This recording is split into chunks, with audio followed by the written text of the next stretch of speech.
Souvenirs sexuels.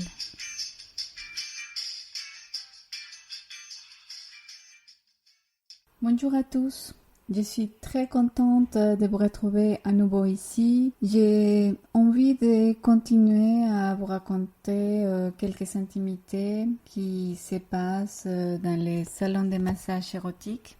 Donc, si vous avez déjà entendu quelques épisodes, j'ai raconté ici comment on travaille et comment ça se passe dans les coulisses des quelques salons de massage à Sydney, en Australie. Donc, si vous vous souvenez, je vous ai parlé du salon ABC. Donc, c'est là où j'ai découvert par la première fois le travail en tant que masseuse érotique. Donc, rapidement, j'ai décidé d'aller voir ailleurs pour connaître un peu plus en profondeur ce qu'étaient les massages sensuels et comment découvrir un peu plus la sexualité masculine aussi. Donc c'est ainsi que j'ai décidé de m'aventurer et de retrouver des nouveaux salons. Et après avoir entendu des très bons commentaires à propos d'un grand club en plein centre-ville de Sydney, j'ai décidé d'aller sonner à leur porte. Donc, il s'appelait Mistis. D'ailleurs, il est toujours ouvert, donc vous pouvez retrouver leur site internet sur Google et il est toujours en activité.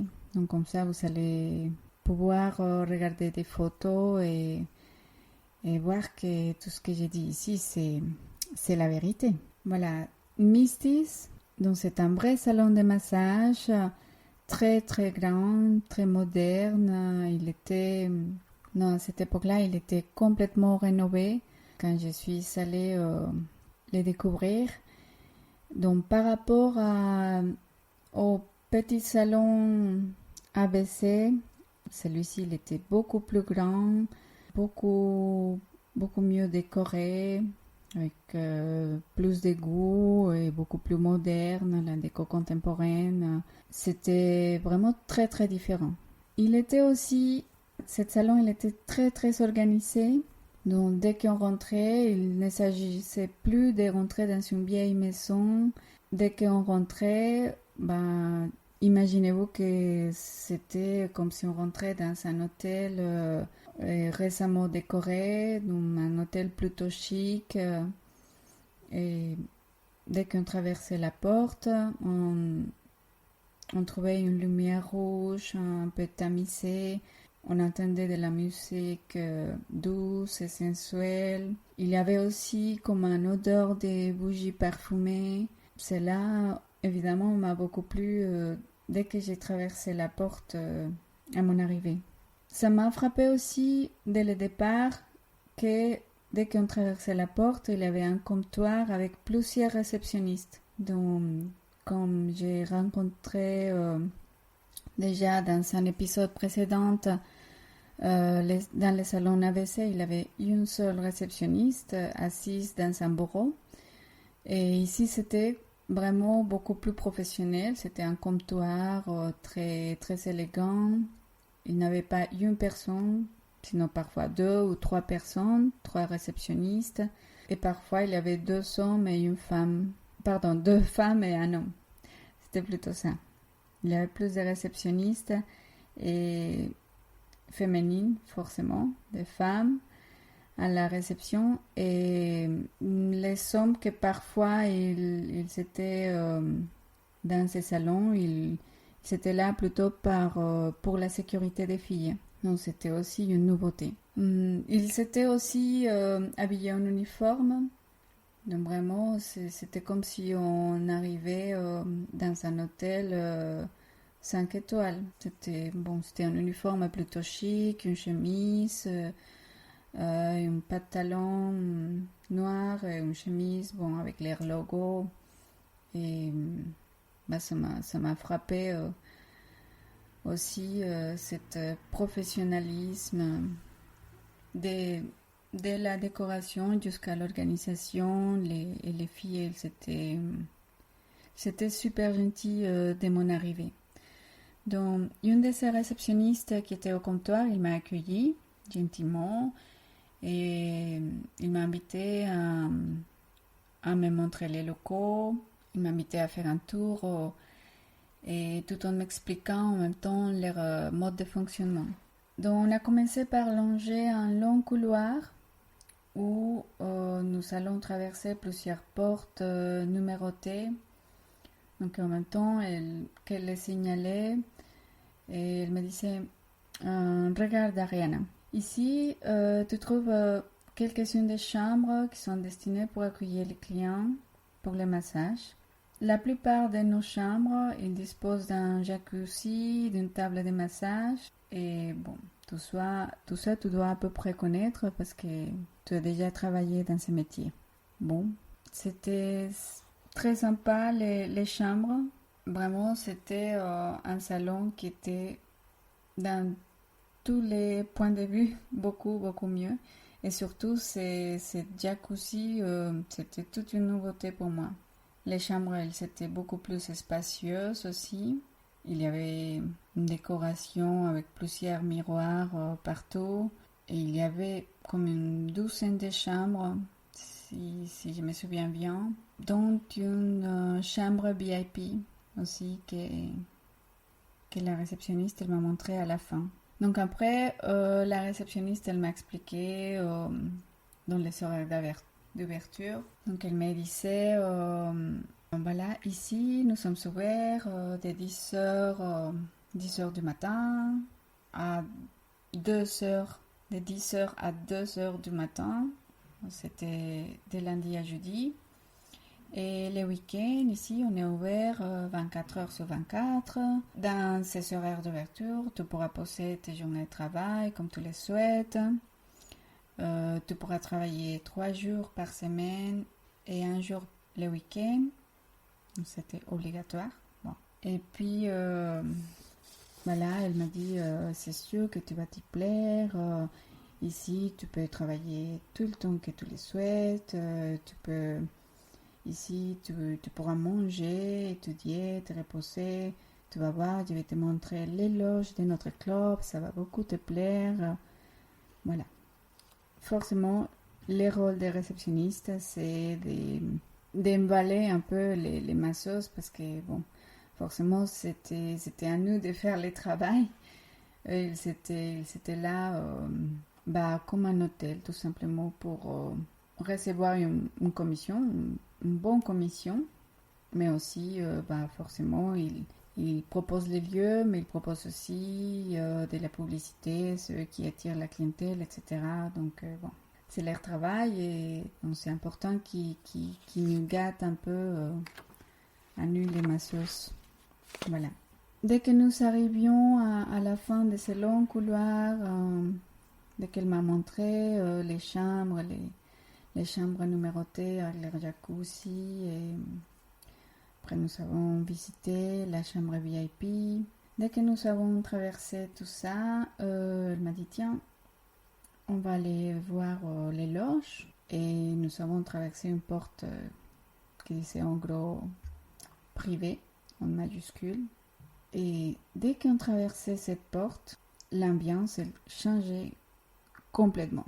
On n'entendait plus la musique douce comme avant. La lumière n'était pas la même. C'était pas la lumière rouge tamisée. C'était une lumière jaune forte, une lumière jaune vive. Et puis voilà, c'était une ambiance totalement différente. Même l'odeur, ça changeait. C'était autre chose, voilà. Donc, elle m'a montré fièrement les loges des Mistis. Donc, c'est-à-dire, c'était l'endroit privatisé exclusivement pour nous, les masseuses.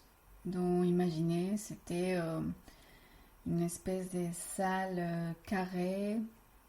Je me souviens, c'était peut-être une vingtaine de mètres carrés, une salle, et il y avait aucune déco. Ouais. Il y avait des miroirs pour qu'on se prépare. Mais voilà, mis à part ça, il y avait tout juste des casiers bleus superposés un peu tout autour. Donc il y avait aussi des tables à manger, des chaises aussi pour s'asseoir, pour se reposer. Un petit espace cuisine aussi avec des micro-ondes, cafetière, frigo, etc. Donc j'imagine, c'est comme l'espace de toute entreprise qui est dédié aux salariés pour manger. Je pense qu'il n'y avait pas trop de différences, mis à part cette partie des miroirs et coiffeuses pour nous préparer. Sinon, c'était un endroit plutôt pas très accueillant. Voilà. Donc, voilà, la réceptionniste elle a continué à m'expliquer. Donc, elle m'a dit, regarde, ces casiers, elle a signalé les casiers bleus. Donc, ces casiers sont assignés à chacune des filles qui travaillent ici. Tu auras les clés de ton casier. C'est de cette manière qu'on t'assure qu'il n'y aura jamais de vol d'argent. Parce que ici, tu as les droits et tu gagnes ton argent dès que le client il va te donner ton argent. Tu peux le garder ici dans ton casier. Et également, tu peux garder les différentes tenues que tu peux apporter, ta lingerie, ton make-up, tes effets personnels. Nous t'assurons la sécurité de cet endroit et pour nous, la sécurité des filles, c'est une priorité. Voilà en gros ce qu'elle m'avait dit, c'était des grandes promesses, donc c'était une première pour moi, cette histoire des casiers. J'avais jamais eu un endroit à travailler avec un casier, mais bon, c'est bon, c'est vrai que c'est plutôt pratique. Dès qu'elle m'a parlé aussi, j'ai essayé de jeter un coup d'œil autour de moi et à regarder les filles qui attendaient, les filles qui étaient là. Et en fait, les quelques demoiselles qui étaient là, ils ne nous ont pas prêté attention du tout. Ils sont restés dans leurs activités, chacune. Personne n'a levé la tête pour croiser mon regard. Donc il y avait des filles qui étaient dans son portable, d'autres filles qui parlaient à voix basse.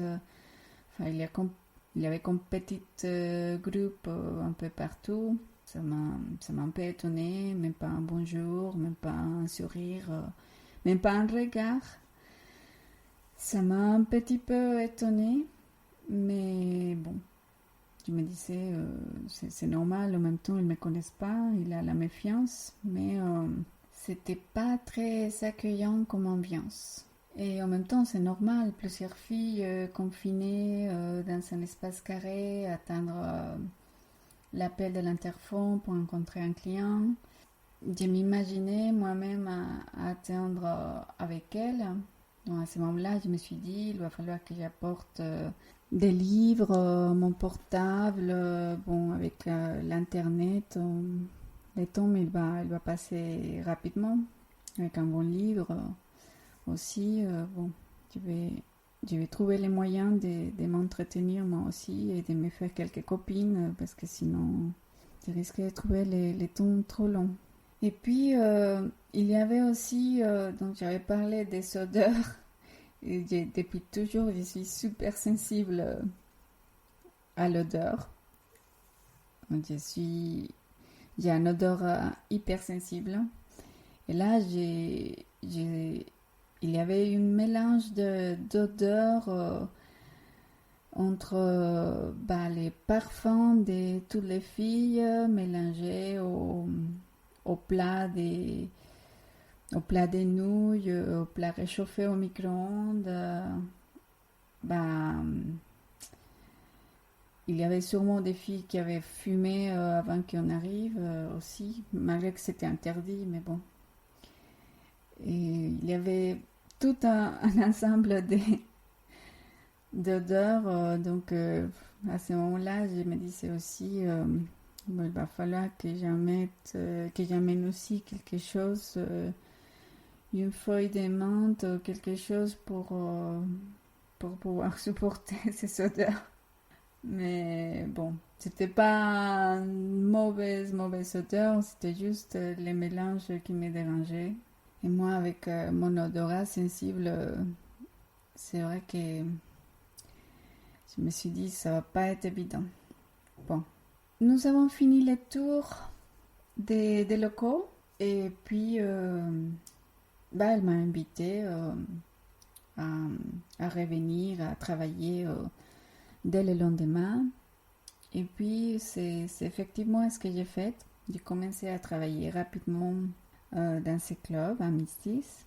Et de cette manière, j'ai pu découvrir plusieurs choses par moi-même. Déjà, il faut savoir que c'est très difficile de s'intégrer dans ces milieux-là. Dès qu'on arrive, on est la fille nouvelle et les autres filles, elles sont pas forcément très accueillantes. Elles sont déjà en petit groupe. Ils vont pas ouvrir les portes à une nouvelle à bras ouverts. En tout cas, c'était pas mon cas. Donc forcément, j'ai vu et j'ai constaté que les filles, ils se disputaient constamment. Les disputes, ils se déclenchaient pour pas grand-chose. Il y avait des conflits, il y avait beaucoup de jalousie entre les filles. Il y avait aussi des problèmes à cause des clients, des soucis à cause d'argent prêté. Il y avait des échanges. Même il y avait des filles qui faisaient du commerce, de lingerie, Bon, il y avait toujours d'histoires. Parfois, il y avait du racisme aussi, des commentaires un peu pas très sympathiques. Il y avait beaucoup de moqueries aussi. Il y avait des caractères, des filles très costauds et donc des filles qui se moquaient des autres à cause des tenues ou des défauts physiques. Donc c'était une ambiance assez difficile à vivre. Donc au-delà des odeurs mélangées dans l'espace qui était dédié pour nous, c'est ce qu'il fallait tenir, c'était surtout il fallait tenir par rapport à l'ambiance et cette ambiance lourde qui parfois s'installait. J'ai eu le sentiment quelques jours quand les journées c'était vraiment longues, je me sentais dans une prison pour femmes. Vraiment, c'était une espèce de jungle où il fallait survivre parce que il y avait des groupes qui ne s'entendaient pas entre elles et c'était dur et il fallait pas se laisser faire, il fallait se faire respecter, mais étant nouvelle il fallait aussi que je sois plutôt gentille et diplomate. Il fallait aussi jouer plutôt un profil bas et surtout, il fallait à tout prix éviter des conflits et c'était parfois pas facile du tout. Moi j'ai toujours envie je sais pas, pour me battre pour les plus faibles, j'aime pas que on se manque des gens qui se défendent pas, ça me met hors de moi. Je pense que tout le monde, on n'aime pas les injustices et là, parfois, il y avait des filles qui voulaient manger carrément les autres, les filles plus faibles. Et il y en avait des filles très faibles qui se laissaient faire complètement. Donc, bon, c'était tout un dilemme de prendre parti ou plutôt de se taire et de ne rien faire.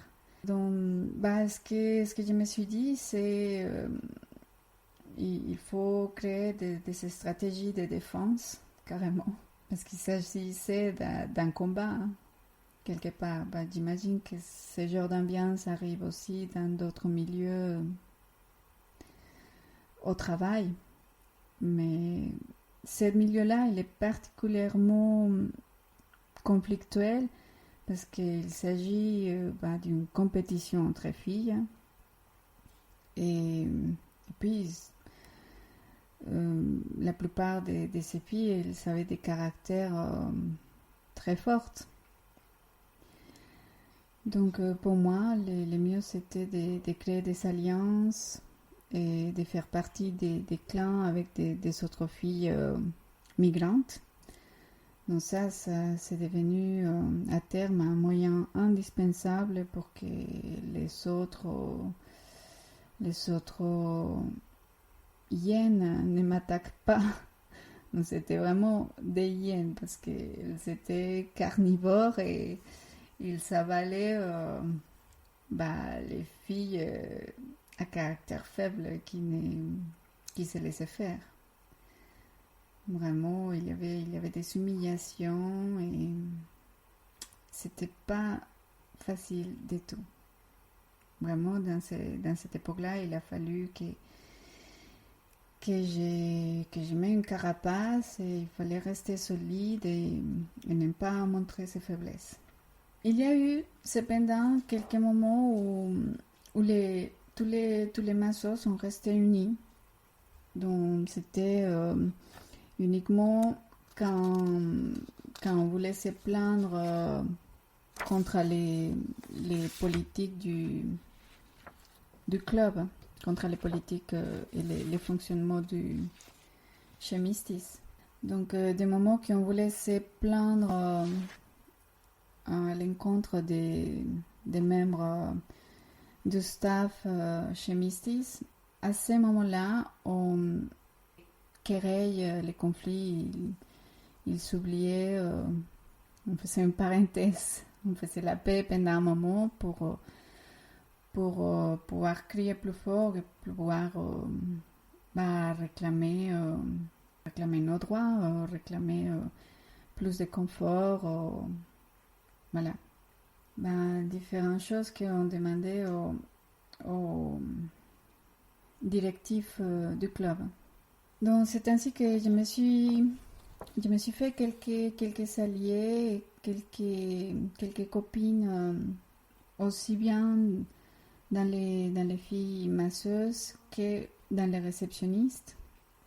Il y avait carrément des filles avec qui à la fin de chaque journée de travail, ça nous est arrivé de partager un taxi, de rentrer ensemble.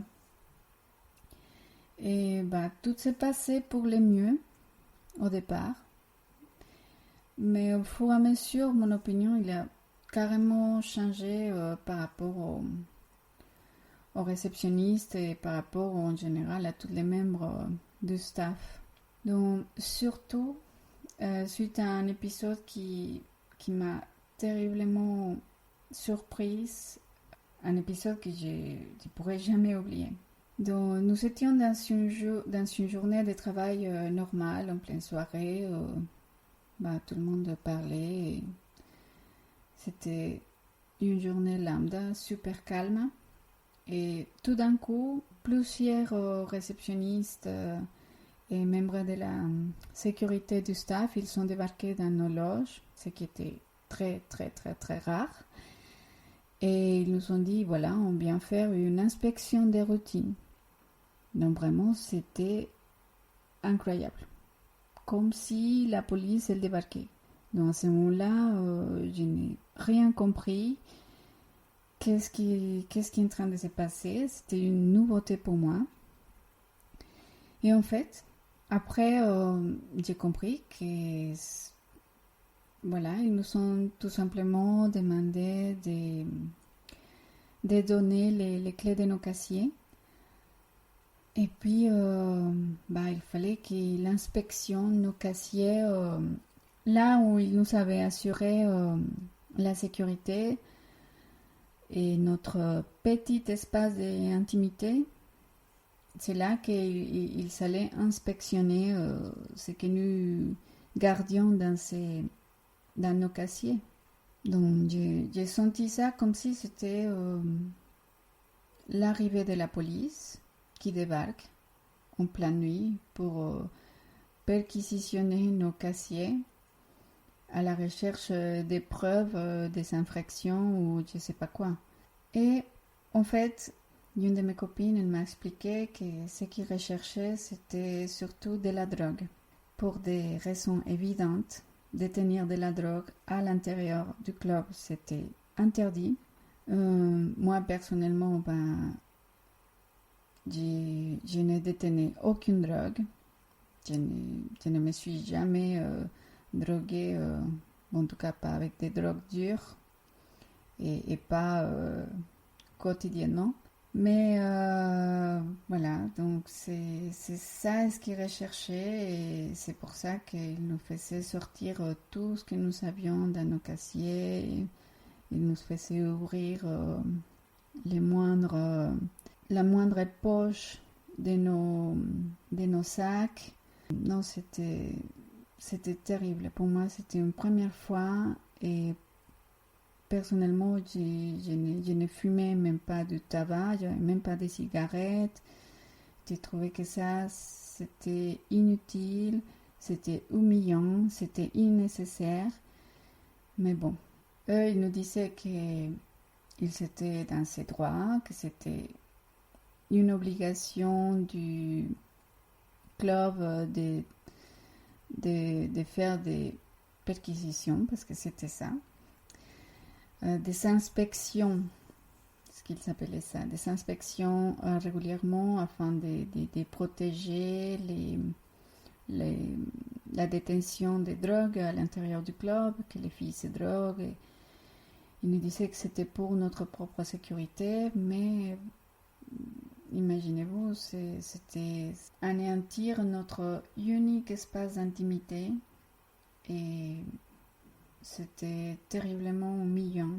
Dévoiler toute notre lingerie devant les filles, tout ce que nous détenions dans notre casier. Bon, enfin, c'était pas très, un moment pas très sympathique à passer.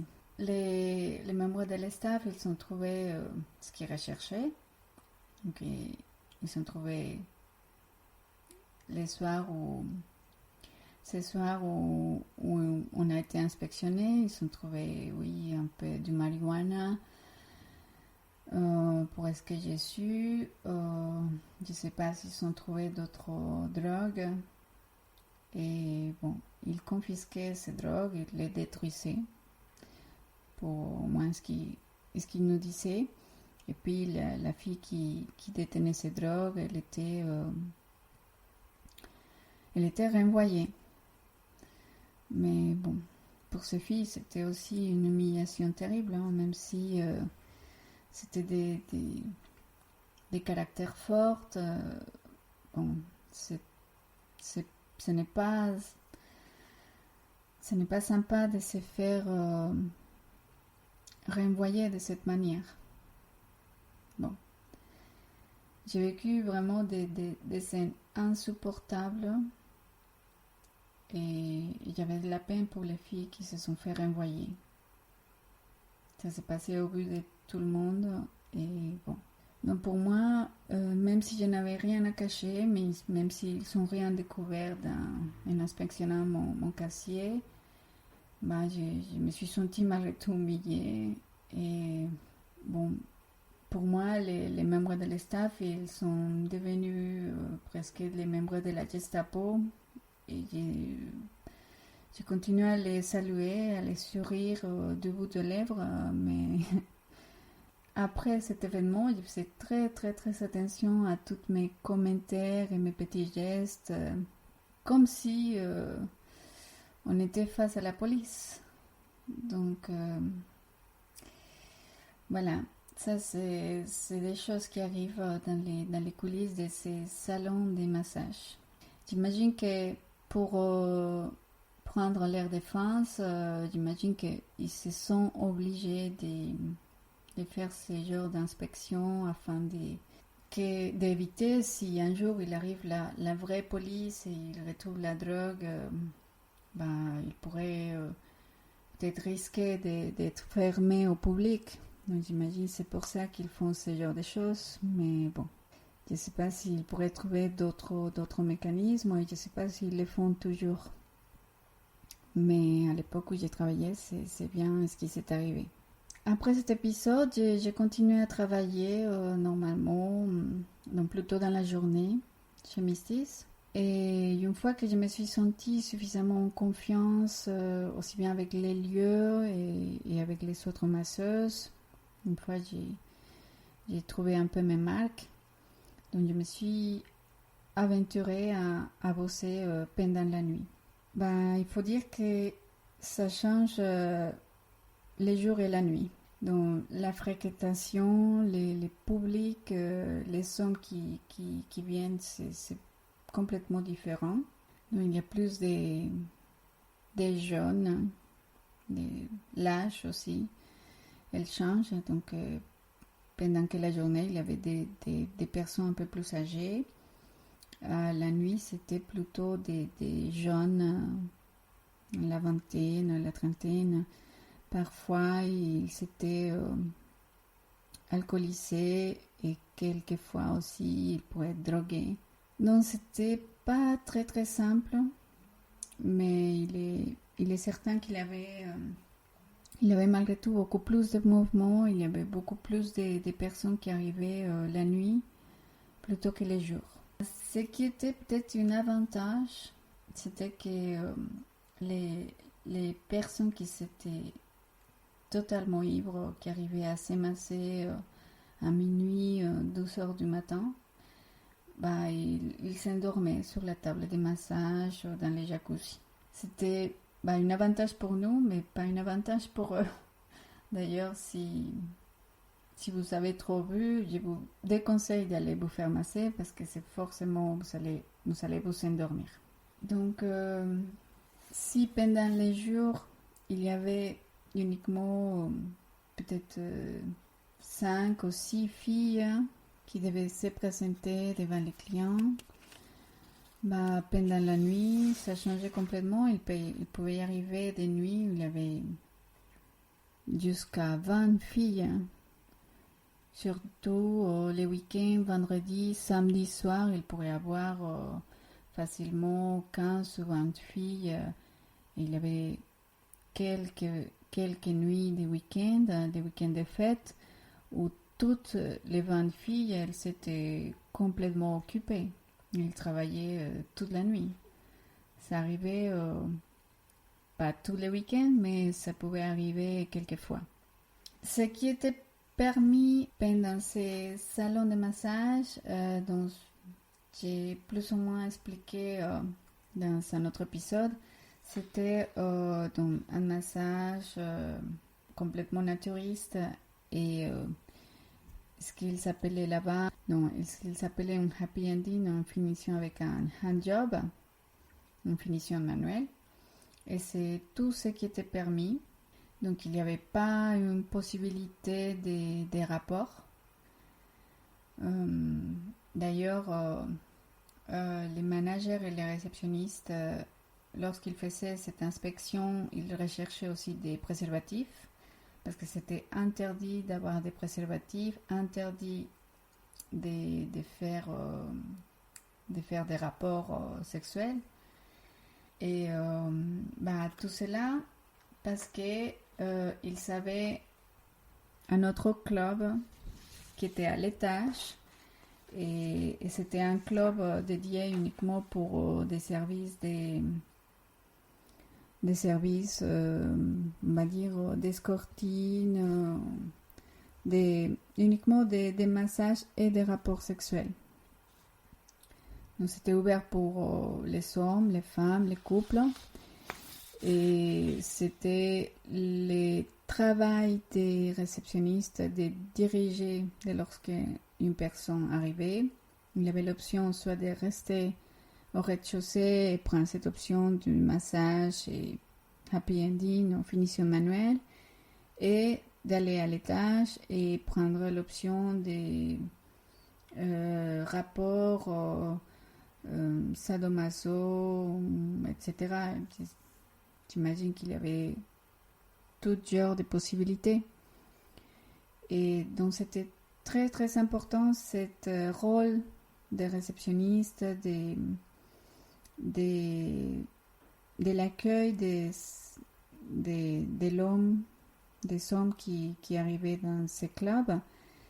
C'était très important de faire les triages, si on peut appeler ça comme ça, les triages de la clientèle et de les diriger vers les bons endroits. Donc, le travail il était fondamental donc, par rapport à la commission qu'il gagnait. Donc, la commission il était plus faible quand il s'agissait uniquement des massages érotiques que si la personne elle se dirigeait vers l'étage et il prenait l'option de prendre une relation sexuelle ou plusieurs rapports sexuels, une prestation un peu plus intense et plus complète, la commission elle changeait. Donc pour eux c'était très important de diriger la personne au bon endroit. Et aussi, c'était très important d'insister sur l'interdiction des rapports lors du massage, vu que à cette époque-là, j'ai pris l'option de uniquement travailler dans les massages érotiques. Et j'ai jamais su comment ça s'est passé à l'étage. Ce que j'ai pu aperçu, c'est qu'il y avait parfois quelques couples qui allaient à l'étage, donc c'était assez... ça arrivait assez souvent. Il y avait évidemment des hommes qui se dirigeaient à l'étage directement. Il y avait des hommes qui prenaient d'abord un massage et après l'option des rapports et y aller à l'étage. Bref, c'était un club où les hommes ils pouvaient beaucoup s'amuser, ça c'est sûr. J'aimerais maintenant vous parler un peu par rapport à comment ça s'est déroulé la présentation des filles pour les personnes qui n'ont jamais visité un salon de massage ou un bordel. J'aimerais vous partager un peu comment est-ce que ça se déroule, même si chaque établissement il y a des règles différentes. C'est différent dans chaque établissement. Et par ailleurs, nous savons tous que ici en France, les bordels et ce type d'établissements, ils sont interdits. Mais bon, par exemple, il existe ce genre d'établissements en Espagne, en Hollande et en Suisse. Donc même si je n'ai jamais été, j'imagine que ça se passe à peu près pareil. Et voilà, j'aimerais vous décrire comment est-ce que ça s'est déroulé la présentation des filles avec les clients, comment ça s'est passé. Eh bien, lorsque la personne qui souhaitait prendre un service, elle traversait les portes du club, il y avait une réceptionniste qui l'accueillait, l'amenait dans une des chambres ou dans une petite salle d'accueil. Il expliquait les tarifs, les services, etc. Si la personne il souhaitait prendre un service, et la réceptionniste elle demandait aux filles de venir à cette salle de réception, cette petite salon d'accueil, pardon. C'était un petit salon d'accueil avec un canapé et une table. Donc là, les la personne ou les personnes. Ça pourrait être un couple, homme-femme, ça peut être deux amis. Souvent, c'était une seule personne. Et dans la personne, il pouvait prendre une boisson avec de l'alcool ou pas pour patienter et pour peut-être aussi pour atteindre pendant les défilés des filles. Et aussi peut-être pour réduire le stress, parce que j'imagine pour certaines personnes, pour certains hommes qui n'ont jamais été habitués à ce genre d'exercice, j'imagine que ça peut être stressant, mais ça s'est passé très très simplement.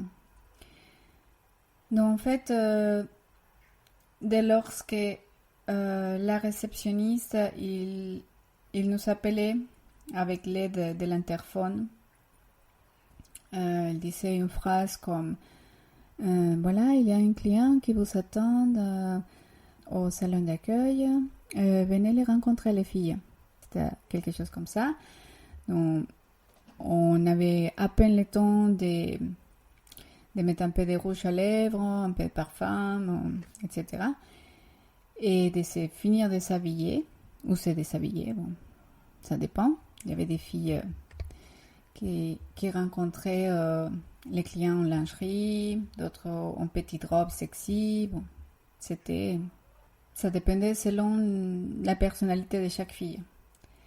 Donc, moi, personnellement, j'y allais souvent en petite robe sexy, parfois en maillot de bain, en bikini, ça qui va un peu à la lingerie. Et voilà, donc, j'avais mes tenues fétiches qui me portaient un peu de chance, qui me mettaient en valeur. Bon. Et pour nous, c'était aussi stressant, mais bon. Et il fallait juste défiler, en fait. C'était tout simplement un défilé des filles, les unes après les autres. Dans cette salle, cette petite salon d'accueil, il y avait une porte. Donc, on rentrait. Bonjour, moi c'est Ariana. Voilà, j'ai répondu aux questions s'il y en avait. Et voilà, on échangeait juste le temps d'échanger un peu moins d'une minute. Et la fille suivante, il se présentait, etc. La personne qui était assise devant nous, c'était très compliqué pour lui de retenir 10, parfois 15, 20 prénoms différents. C'était très difficile. Et souvent, si la personne il avait vu déjà quelques verres, s'il était un peu alcoolisé, un peu... même en ayant vu 2 verres, c'est compliqué de retenir tous ces prénoms. Et en plus, sachant que nous étions toutes en lingerie, en bikini, en petite robe sexy, avec des décolletés plongeants, des petites ficelles de lingerie. Donc pour eux, c'était extrêmement difficile.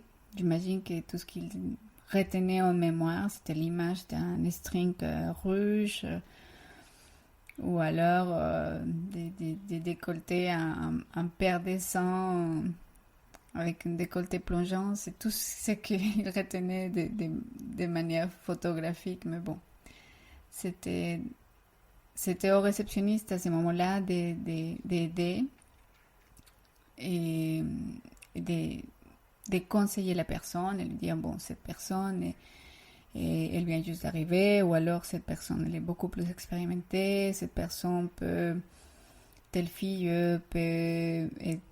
est très très bonne dans les massages, ou elle est très gentille, ou bon, etc. Et aussi si la personne elle était certaine de son choix.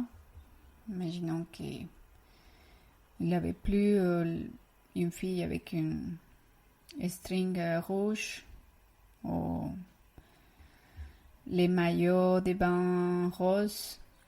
Bref. Et même s'il n'avait pas retenu les prénoms, c'était à la réceptionniste d'aller dire ah oui, c'est alors il s'agit d'Ariana ou Christelle ou Cindy ou bref.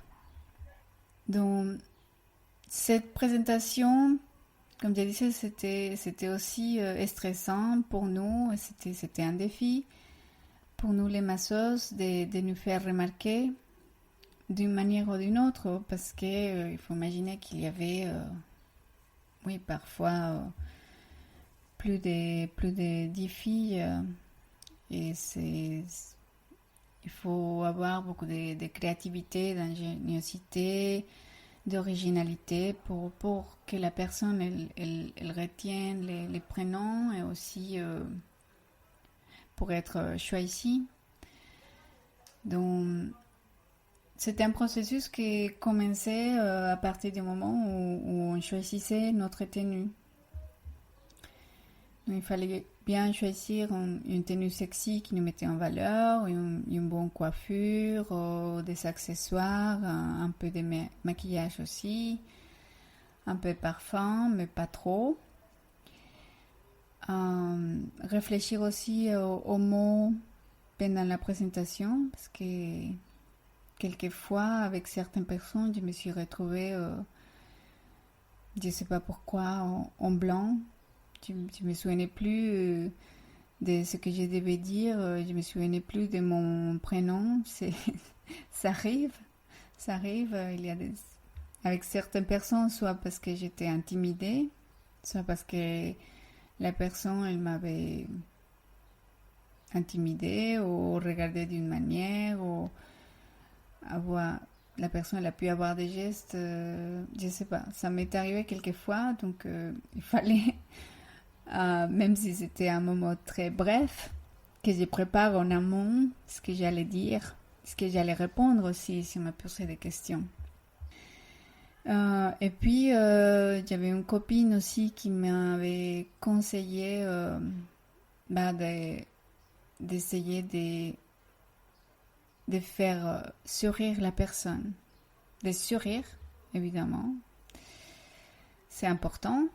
Elle m'a dit, ma copine, elle m'a dit, c'est toujours, si tu souris, c'est très bien, mais si tu fais sourire la personne en face, cet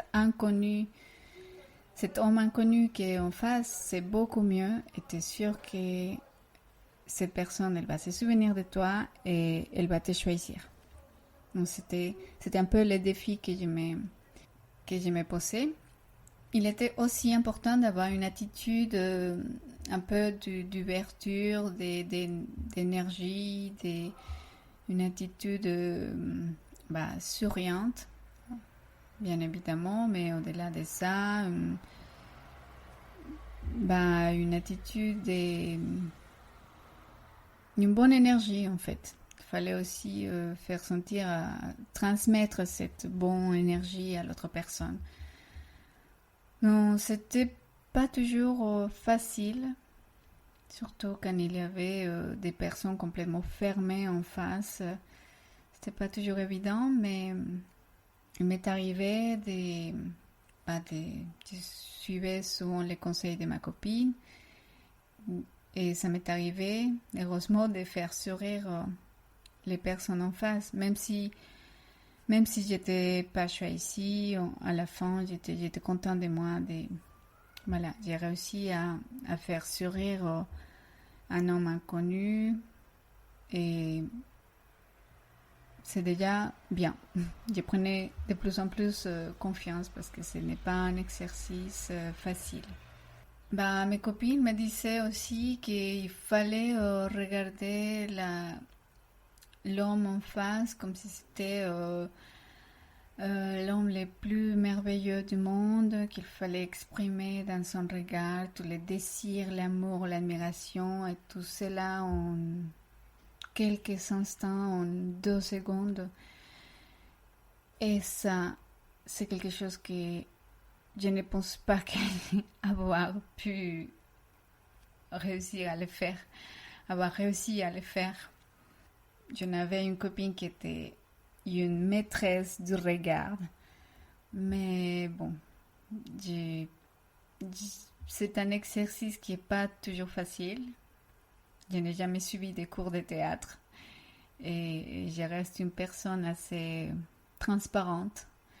Donc si la personne elle me plaisait pas, bah, je pense que je les faisais sentir. C'est vraiment un exercice qui n'est pas du tout simple. Au-delà de tout ça, il y avait aussi une espèce de compétition entre les masseuses. Il y avait aussi une espèce de paris pour dire, voilà, je pense que cette personne, elle va choisir la plus belle fille présente ces soirées-là. Et moi qui manquais de confiance énormément à cette époque, dès lorsqu'il y avait des top modèles dans la soirée, les castings c'était vraiment, il devenait très compliqué. Cela dit, il y a des hommes qui préfèrent se diriger plutôt vers des filles souriantes que plutôt une fille froide et vraiment extrêmement trop belle, parce que parfois toute cette beauté ça peut être intimidante. Donc bon, c'est vraiment, on ne pouvait jamais savoir en avant qui d'entre nous il allait être ici pour masser la personne et puis pour avoir un peu de travail. Tout cela pour vous dire que l'ascenseur émotionnel entre les castings et les disputes entre filles, l'ambiance à subir avec les autres collègues, bah c'était quelque chose d'assez compliqué. Il y avait un point positif qui me faisait gagner, on peut dire, qui me faisait gagner quelques castings. Et c'était le fait que j'étais la unique fille métisse. J'ai toujours été extrêmement positive. Donc, grâce à que j'avais toujours, ou en tout cas souvent, les sourires aux lèvres et mon accent aussi. À cette époque, en parlant l'anglais, bah, ça attirait un peu les Australiens. Et surtout, l'optimisme à toute épreuve, ça m'a toujours été d'une aide vraiment extraordinaire. Donc c'était ça mon secret. C'est grâce à ça que j'ai pu tenir quelques mois dans ces centres, parce que comme j'ai décrit avant, c'était vraiment pas du tout évident. Et grâce à ça, j'ai pu travailler, j'ai pu bien travailler pendant encore quelques temps. Al contrario, il y a eu plusieurs masseuses qui ne tenaient plus le rythme ni l'ambiance à la maison chez Mistis. Il faut imaginer que nous étions toutes des très jeunes femmes, âgées entre 18 et 30 ans maximum. Si nous n'étions pas en train de masser un client, nous restions enfermés ensemble dans un espace confiné, donc, comme je l'ai déjà décrit, dont l'ambiance n'était pas soutenable pour tout le monde. Et puis les disputes parfois ne se faisaient pas trop attendre. Et c'est justement cette ambiance qui était le plus difficile, fardeau à supporter à Mistis. Cette rivalité, cette jalousie, ces conflits que j'ai ressentis depuis mon arrivée, c'était vraiment pas simple. Et c'est justement pour ça que lorsque nous rencontrions un homme, un inconnu, un client qui arrivait pour se faire masser, nous voulions toutes être choisies pour sortir de cet espace, pour pouvoir travailler, et nous préférions toutes plutôt masser cet inconnu et discuter avec lui dans un jacuzzi plutôt que rester au milieu des personnes très toxiques à nous pourrir la journée. Mais il y avait aussi quelques fois où nous ne devions pas faire la présentation lorsque nous avions un client habitué qui venait nous voir. Donc à ce moment-là, la réceptionniste au comptoir, il nous appelait au comptoir et il disait quelque chose comme ce message c'est pour Ariana et prépare-toi parce que tu as un client qui vient particulièrement pour toi. Donc mets-toi toute belle, il t'attend à la réception. Et ce genre de message, c'est ce que j'ai adoré quand ça m'arrivait. C'était pas tous les jours malheureusement. Mais ça m'est arrivé par la première fois avec une personne. C'est un garçon duquel je suis tombée follement amoureuse. Pendant plusieurs semaines, cet garçon qui était un footballeur professionnel, c'était un sportif, il venait toutes les semaines, chaque semaine, les mêmes jours, à peu près à la même heure.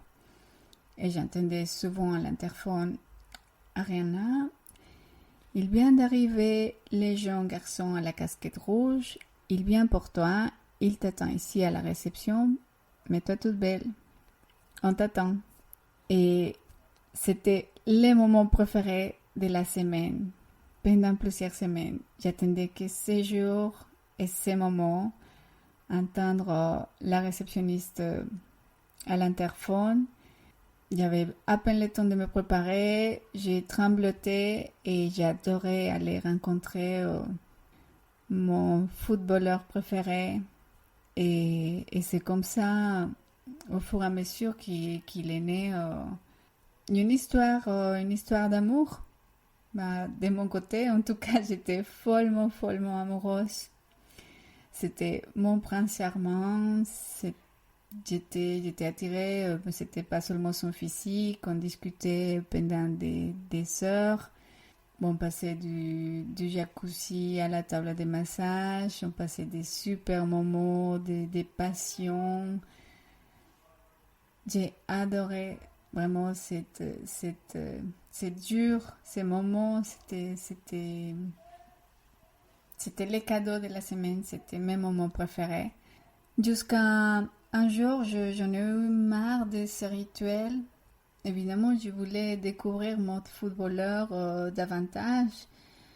Comment est-ce qu'il doit se voir avec la lumière du jour, du soleil. Je les voyais toujours dans cette lumière, dans cette pénombre du club. Et comment est-ce que ça doit être aussi de se promener ensemble en ville, main dans la main. J'ai commencé à rêver tous les jours de lui. J'ai commencé à me demander comment ça doit être de dormir ensemble toute une nuit, de passer une nuit ensemble, de voyager avec lui, etc. Je voulais les connaître au-delà de la chambre avec la table de massage, les jacuzzi. J'en ai eu un peu marre et j'avais qu'une envie, c'était de les voir dehors de ce cadre. Malheureusement, et selon les politiques du club, nous avions l'interdiction de donner notre numéro de téléphone portable aux clients du centre, avec les risques de nous faire renvoyer. C'est pour ça que nous avions l'interdiction de porter des stylos avec nous. Et un jour, j'ai décidé, je ne pouvais plus, j'ai décidé de franchir les règles Et je me disais, peu importe si je me fais renvoyer, il faut absolument que je lui donne mon téléphone. En plus, il me l'avait demandé à plusieurs reprises. Donc, pour être le plus discrète possible, ce que j'ai fait, c'était noter mon téléphone sur une serviette en papier et avec des rouges aux lèvres. Bah, j'ai trouvé ça super romantique. Et, et puis évidemment, il m'a appelé, on s'est retrouvés, j'ai pu les voir dans la lumière du jour. J'ai pu passer des nuits ensemble, nous avons passé des nuits ensemble. Bah, nous avons eu une relation et un idylle parfait. J'ai passé quelques nuits et quelques semaines follement amoureuses. Ben, malheureusement, c'est fini un jour, après trop rapidement. Mais bon, j'ai pu vivre la relation de mes rêves. Ben, ce qu'il faut savoir, c'est que ça m'est pas arrivé uniquement à moi. Ça arrivait à d'autres filles aussi. Ça arrive à d'autres collègues. Et puis, bah, c'est évident qu'avec la proximité, avec une relation intime qui s'installe et qui perdure avec le temps, les relations amoureuses, ils peuvent naître. Et parfois, c'est des relations amoureuses qui peuvent perdurer pendant des années, parfois pendant des jours, mais parfois aussi toute une vie. Donc, j'en ai connu quelques cas vraiment qui ont allé jusqu'au mariage et c'est très bien. C'est très bien, c'est de l'amour. Donc, peu importe où on se connaît, ça peut arriver.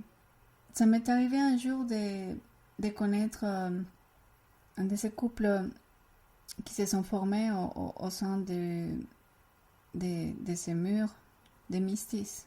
Parce que une fois que c'était fini avec la relation avec mon footballeur adoré, je me suis dit que peut-être c'était pas possible de construire une relation de couple avec un client rencontré dans les salons de massage. Et en fait, non, je me suis trompée. J'ai rencontré un couple, un très bel couple. Lorsque une de mes copines, elle m'a gentiment proposé de me conduire chez moi quand nous avions terminé le travail, on finissait vers 3 heures du matin. D'habitude, j'ai pris un taxi, mais elle m'a dit, ne t'inquiète pas, mon copain, il vient me chercher, nous t'amènerons chez toi, c'est sur notre route, c'est avec plaisir, donc t'inquiète pas, on te ramènera chez toi. Bah déjà, rien que d'y penser que son copain, il venait la chercher à 3 heures du matin en voiture, pour moi c'était déjà un luxe. Et c'est ça, c'est incroyable. C'est super gentil déjà. Aller la chercher à 3 heures du matin, parce que ça arrivait assez souvent. Et il la venait chercher après une journée de travail au sein de cette salon de massage érotique où il avait massé d'autres hommes, mais c'était absolument pas un problème. Et c'était très bien. J'ai trouvé une ouverture d'esprit dans cette personne et quand je l'ai rencontré, j'étais encore plus étonnée de voir comment son copain il est arrivé comme un prince charmant à la chercher dans son voiture. C'était un garçon australien super cool avec qui on a pu parler. Donc sa copine elle est montée devant et ils étaient tous les deux devant et moi derrière en train de regarder comment ils se tenaient par la main, comment ils se regardaient avec amour, comme il est posé des questions par rapport à la journée, si ça s'était bien passé. Bref, c'était quelque chose d'incroyable et de très beau à voir. À un moment, pendant le trajet, je me suis mis à observer chaque détail et j'ai ressenti une jalousie terrible, une tristesse, une mélancolie. Je disais, mais comment c'est possible? J'ai pas pu construire une relation avec... c'est rare qu'on tombe amoureuse. J'étais tombée follement amoureuse de ces footballeurs. Et bon, ce n'était pas pour moi. À ce moment-là, je me retrouvais plus seule, terriblement seule, dans cette ville. Imaginez, moi, j'ai regardé cette couple devant moi qui s'aimait avec des belles mots d'amour, qui se regardaient d'une manière qui ne voulait plus se lâcher. Donc j'ai eu un pansement au corps. Vraiment, je me suis sentie hyper seule. Mais grâce à l'optimiste que je suis, je me suis dit, bon, peut-être un jour j'aurai la chance de rencontrer l'amour ici à Sydney ou ailleurs. Et un jour, ça sera pour moi. À cette époque-là, malgré que j'étais entourée de beaucoup de personnes tout le temps, je me suis jamais sentie aussi seule comme je me suis sentie en Australie. Je n'ai plus jamais senti cette vide, cette solitude, cette mélancolie. C'était terriblement triste de se sentir entouré tout le temps, mais de se sentir seul. Parce qu'il me manquait cet amour, cette relation amoureuse, des rêves. Bon, peut-être à l'époque, j'ai rêvé un peu trop aussi. En tout cas, j'ai vécu de la solitude en France et je peux vous dire que les moments difficiles et tout ce que j'ai pu vivre en France, c'est beaucoup, beaucoup plus facile à supporter. Peut-être parce que les gens, ils font la gueule tout le temps. Donc, souvent, je me dis, il y a bien des plus malheureux que moi. et donc, c'est un peu ce qui me permet de me dire, bon, ça va aller. mais en Sydney, les gens, ils sont particulièrement souriants, gentils, accueillants. Donc, on se sent beaucoup plus misérable et envieux devant tout cet bonheur. Bon, c'est que mon avis. C'est que mon avis. Ou alors, j'ai passé peut-être par des moments plus difficiles là-bas. Je n'en sais rien. Mais en tout cas, je me suis souvent plus heureuse au milieu des gens malheureux. C'est un peu ça. En tout cas, tout ce que je souhaite, c'est que grâce à tous mes récits, grâce à tout ce que je vous raconte ici, je vous fais un peu oublier vous aussi vos problèmes, que je sais que ce n'est pas une époque très simple à vivre, mais j'espère que je vous fais oublier un peu tous vos soucis.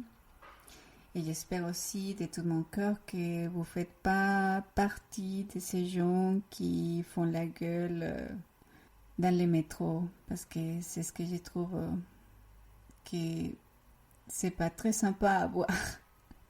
Mais bon, je peux comprendre que la vie dans les grandes villes, c'est pas toujours simple. Enfin, je voulais vous inviter à soutenir ce podcast. J'ai créé une page sur Patreon, donc vous pouvez me trouver comme Ariana Tantra. Plus vous soutenez ces podcasts, plus je vais pouvoir publier des épisodes avec beaucoup plus de régularité, beaucoup plus souvent. Et en fait, ce que je souhaite, c'est vraiment pouvoir publier de plus en plus des épisodes et aussi pouvoir amener mes copines pour qu'elles aussi, elles puissent se dévoiler, elles puissent partager leurs souvenirs sexuels à elles. Parce que je peux vous dire qu'ils sont super, super intéressants aussi. J'espère pouvoir les amener, les attirer vers cette chaîne prochainement. Merci de tout mon cœur pour votre soutien. Merci de m'avoir écouté. Je reviendrai très très bientôt avec plein d'autres souvenirs sexuels. Donc je vous dis à très bientôt. Bisous bisous. Ciao ciao. Souvenirs sexuels.